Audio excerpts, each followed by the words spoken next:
여러분 안녕하십니까? 12월 17일 일요일인데요. 이제 2023년도 증시도 약 2주일 정도 남았죠. 그리고 제가 참고로 2023년도 우리 금년도 장은 폐장일이 28일이라는 거. 참고로 제가 정확히 여기에다가 2023년도 장세 일정을 메모를 해놨거든요. 폐장일은 12월 28일 목요일까지입니다. 원래 이게 작년에는 29일까지 또 열렸었는데 29일이 마지막인 경우, 금요일인 경우 이게 전산 결제 관계상 하루의 그 기간이 필요하다 해서 29일은 휴장이 되죠. 증권시장이 열리지 않고요. 그래서 여러분들이 배당을 받으려면 26일 화요일까지, 크리스마스가 또 월요일로 돼 있죠. 12월 25일. 그래서 배당에 관심이 있으신 분은 늦어도 26일까지 매수를 하셔야 된다는 거하고 27일 날 배당락을 하게 돼 있는 이런 상황이죠. 요 점을 잘 참고해 주시기 바라고요. 요 임박해서도 항상 언제까지 주식을 사면 배당을 받을 수 있냐, 배당락은 언제냐 이런 질문들이 많이 나오는데요. 제가 미리 이렇게 정리를 해 드렸습니다. 그리고 오늘 시간에는 이제 12월 24일, 12월 금년 2023년 12월의 장세가 이제 영업일수로 2주일밖에 남지 않았기 때문에 우리가 항상 연말에 주가가 올라갈 건가, 흔히 산타랠리라고 하죠. 그래서 주가가 올라갈 거냐 또는 배당을 받는 게 유리하냐, 배당을 받지 않고 연초까지 가지고 가는 게 유리하냐 이런 분석들이 많이 나오는데요. 제가 볼 때는 전체적으로 지수는 최근에 2500포인트 범위 내에서 지수는 그렇게 활발하게 움직이지 않고 박스권으로 거의 움직이는 이런 상황 아닙니까? 지난 목요일 날 쿼드로플 리칭데이 12월에 선물 옵션 만기일에 주가 변동이 좀 있었고요. 지난 금요일 날 다시 또 2560포인트 정도를 기록을 했는데 여하튼 연말로 볼 때 시장은 그렇게 강할 것 같지는 않다는, 그건 왜 그러냐면요. 우선 금리 인하 시점이 불분명하다 이런 이야기죠. 미국이 지금 늦어도 지금까지 고금리를 유지하면서 언제 금리를 인하할 것인가 이런 거에 대해서 자꾸 인플레이를 억제하기 위한 곳에 중점을 주다 보니까 금리 인하에 대한 섣부른 기대를 하지 못하게 자꾸 뉘앙스가 풍기고 있는 이런 분위기죠. 그렇기 때문에 또 우리 국내적으로 최대의 대형주들의 다소 악재라고 할 수 있는 것, 대주주 양도세 한도가 현행 10억에서 흔히 30억에서 50억 정도로 확대될 거다.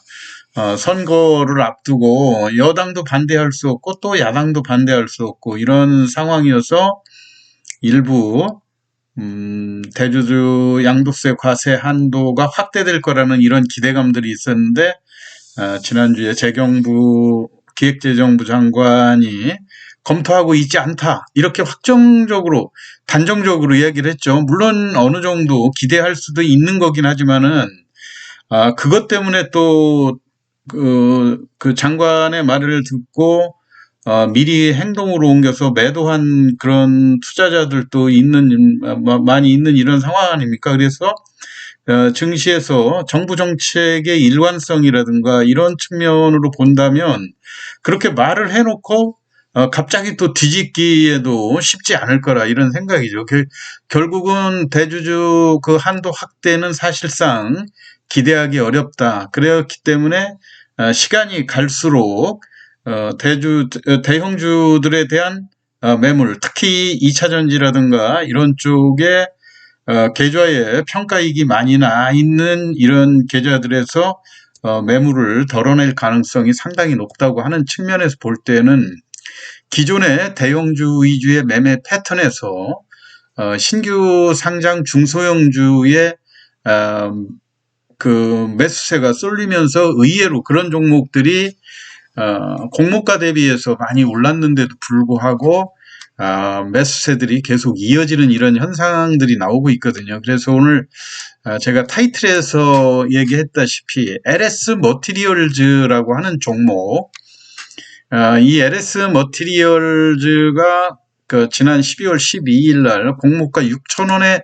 상장이 되고, 우리가 흔히 이 공모가의 첫날 4배를 적용하지 않습니까? 근데 4배 상한가 6,000원의 공모에서 24,000원의 상한가를 기록했음에도 불구하고 다소 과거의 예에 비해서는 아무리 성장성이 좋다 하고, 그 다음에 또 LS그룹이라고 하는 이런 그 메리트가 작용한다 하더라도 다소 공모가 대비 과도하게 상승한 측면들이 있는데요. 그 이튿날도 상한가를 기록하고, 그 다음에 목요일 날 잠깐 하락 조정을 했었지만 금요일 날 이게 또 신기하게 다시 37,000원으로 올라오고 시간 외에서 약 1,000원 정도 상승하는 이런 모습들을 보여줬거든요. 그래서 과연 LS 머티리얼즈가 추가 상승이 가능할 것인가, 요 점에 대해서 집중적으로 말씀을 드리는데요. 조금 이런 신규 상장주의 매수세가 쏠리는 이유는 제가 좀 전에 설명드렸듯이 대주주 양도세 확대라든가 금리나 이런 시점으로 대형주에 대한 기피 현상들도 또 있고요. 그리고 과거의 학습 효과로 볼 때 이번에 12월 그 금년 연말을 기점으로 해서 중대형 테마들, 미래 성장성이 담보된 로봇이라든가 2차 전지 이런 쪽에 신규 상장, 대표적으로 두산 로보틱스를 들 수 있죠. 이 두산 로보틱스도 초반에 조금 주가가 일시적으로 반짝하고 상승하는 이런 모습들을 보여주고, 대략 공모가가 26,000원대였는데요. 주가가 저점 32,000원을 바닥으로 찍고 무려 3배 이상 이렇게 상승하는 이런 모습들을 보여주면서 지금도 강력하게 고공행진을 보이고 있지 않습니까? 이런 상황이고, 또 마찬가지로 에코프로 머티리얼즈, 에코프로 BM의 2차 전지 양극재의 전구체를 공급하는 이런 회사, 수익성이 그렇게 조금 뒤지기는 하지만 그래서 초반에 공모가도 좀 약했었고, 생각보다 흔히 LS 머티리얼이라든가 이런 종목들 4배 이상 올라간 거에 비해서는 주가가 상당히 좀 초반에는 그렇게 많이 안 올랐었는데 다소 주춤하는 양상을 보여주다 연속해서 상한가를 올라갔고, 또 최근에는 무려 지난 주말까지 16만 원대까지 이렇게 상승하는 모습들을 보여줬지 않습니까? 그런 면에서 보면 LS 머티리얼즈도 4배 이상 올라간 거에 비교를 해보면 주가가 좀 6,000원이면 공모가가 6,000원에 다소 싸게 공모를 했다고 하는 평가가 나올 수는 있겠지만, 그 회사의 가치라든가 이런 것들을 상장했을 때 정점가가 6,000원이라 이렇게 얘기를 했으면 첫날 4배 이상 오르고 또 한 번 상한가까지 계산을 해보면 지금 공모가 대비 5배가 올랐음에도 불구하고 매수세들이 특히 두 번째 날 같은 때는 시간 외에서 지난 금요일이었죠. 목요일 날 시간외에서 거의 장중에도 하한가에 진입하면서 주가가 약한 모습들을 보였기 때문에 어제가 지난 금요일 날 같은 때 주가 가격 조정이 예상됐음에도 불구하고 다시 또 플러스로 강하게 돌아오는 이런 모습들, 그렇기 때문에 지금 현재 전체 주식수가 6,700만 주인데도 불구하고 거침없이 매수세들이 계속 이어지는 모습들을 보여주고 있거든요. 그러면은 과연 그 지금 현재로 볼 때 LS 머티리얼즈가 두산 로보틱스라든가 에코프로 머티리얼에 비해서 절대 가격이 싼 편이니까 아무래도 일반 우리가 흔히 뭐 동학개미다 서약개미다 이렇게 많이 이야기를 하는데, 매수세들이 LS 머티리얼즈로 집중되는 이런 모습들을 볼 수 있지 않습니까?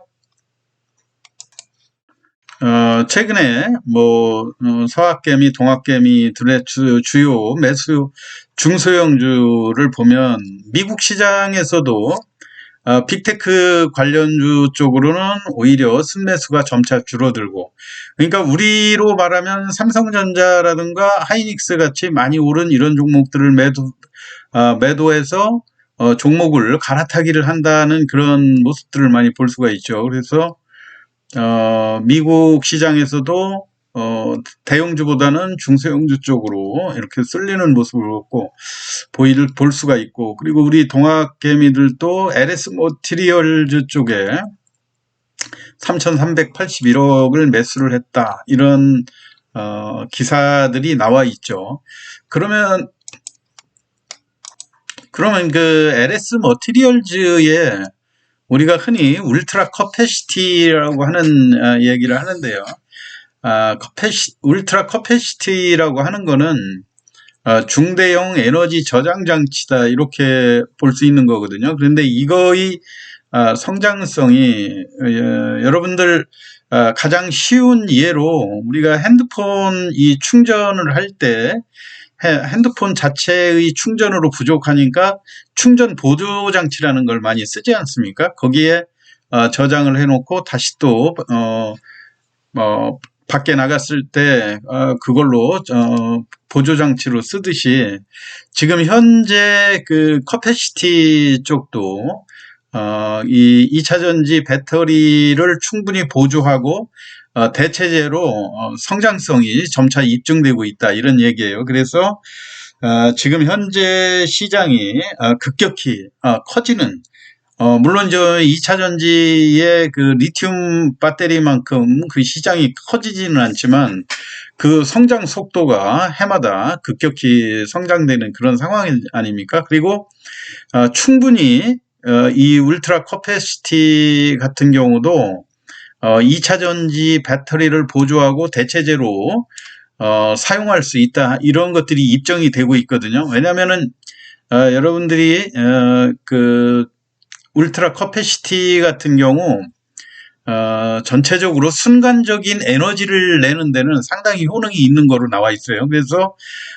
기존의 리튬 에너지 배터리하고 울트라 커패시티를 비교해 봤을 때 전체적인 저장 용량은 울트라 커패시티가 많이 부족하지만 그 이외에도 순간적인 에너지 출력이라든가 충방전 시간이 무엇보다 짧게 걸린다고 하는 점, 리튬 그 배터리 같은 경우는 적어도 2시간 내외의 시간이 필요하지만은 울트라 커패시티 같은 경우 5분 이내에 짧은 시간에 이것이 가능하고요. 그 다음에 재충전 횟수에 있어서도 리튬 같은 경우는 한 2000회 정도 그 배터리에 충전해서 사용을 하게 되면 배터리 성능이 급격히 떨어지기 때문에 이걸 갈아야 되는 이런 상황이 되는데, 지금 울트라 커패시티 같은 경우는 100만 회 이상, 그 충전 시간도 짧고 그 다음에 100만 회 이상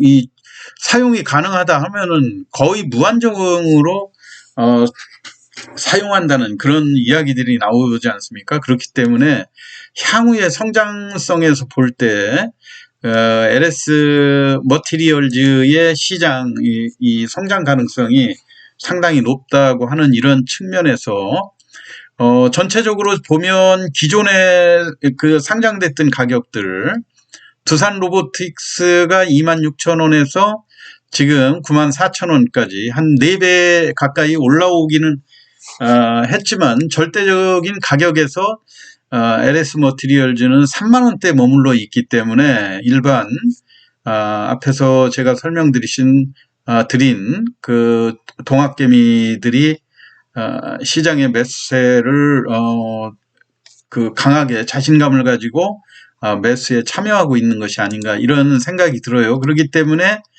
지난 그 금요일 날 물론 시초가가 약하게 출발을 했지만 이때도 시간에서 하락했던 그런 이유들이 대주주 지분을 공시한 것이 일부 공모하면서 마치 대주주 지분을 매도한 걸로 잘못 오인해 가지고 그 주가를 그 시간에서 하한가까지 밀었다가 이게 이제 잘못된 그 자세한 내용을 확인하고 난 다음에 다시 또 매수세가 늘어나는 이런 모습들을 볼 수 있지 않았습니까? 그렇기 때문에 여하튼 LS 머티리얼즈도 공모가 대비 비록 그 상승한 폭은 크기는 하지만 우리가 과거 학습 효과로 볼 때 지금 현재 올라 있는 두산 로보틱스라든가 에코프로 머티리얼에 비해서 절대 가격이 싸다는 이러한 장점, 그리고 울트라 커패시티가 2차 전지의 대체제로서 여러 가지 장점을 갖고 있다는 이런 측면에서 볼 때 앞으로 연말까지도 관심을 가져야 될 그런 종목이 아닌가 해서 오늘 LS 머티리얼즈 신규 상장주에 대해서 집중적으로 설명을 드렸습니다. 참고하시기 바라고요. 편안한 주말 보내시기 바랍니다. 시황 마치겠습니다. 감사합니다.